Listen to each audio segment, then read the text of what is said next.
இனிமேல் படிக்கு இத்தனை பழி சொல்லுக்கு ஆளாகி இந்த உலகத்திலே நான் வாழப் போவதில்லை. இறுதியாக என்னுடைய குலதெய்வமாக விளங்கி வரக்கூடிய யார் சங்கரகர்த்தன் சிவபெருமானிடத்திலே சென்று மண்டியிட்டு மன்றாடி தவங்களை செய்வோம்.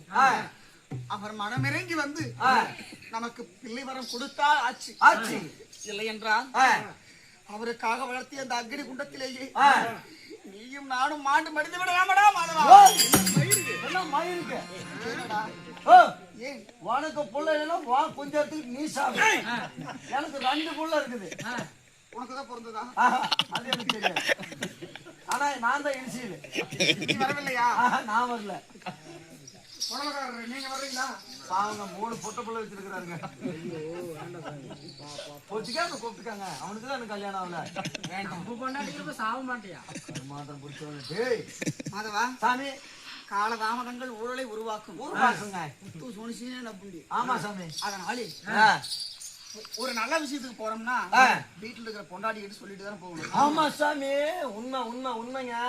நீ யார்கிட்ட சொல்லிட்டு போவ? ஓய் யார்கிட்ட சொல்லிட்டு? நான் பக்கத்து வீட்டுக்காரன் பொண்டாட்டிட்டு சொல்லிட்டு போவேன். உனக்கு நல்லது நடக்குதா? நல்லது நடக்குதா?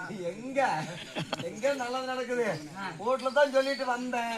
கடிச்சு நான் உங்களோட கூத்துக்கு வந்துட்டேன். இதே மாதிரி தான் நடக்கிறதெல்லாம் 7:30 தாங்க நடக்குது. மாதவா சாமி என் மனைவியாகப்பட்ட செண்பகவல்லியை கண்டு அவரிடம் ஓரிரு வார்த்தைகள் சொல்லிவிட்டு பிறகு சென்றார். போகின்ற காரியம் வெற்றி. அப்படியா?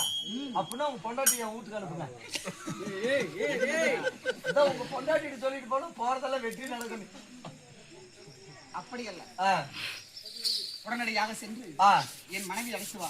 இன்னும் அது மட்டும் இல்லாமல் நாம் வேடமிட்டு வெளியேறி வந்தவுடனே நமக்கென்று இல்லை என்று சொல்லாமல் இன்னும் மதுரை வீரன் ஆலயத்தினுடைய பூசாரி ஐயா அவர்கள் அன்பழகன் அதை போல மண்ணு வந்து போடுறது அவர் பெயரை போல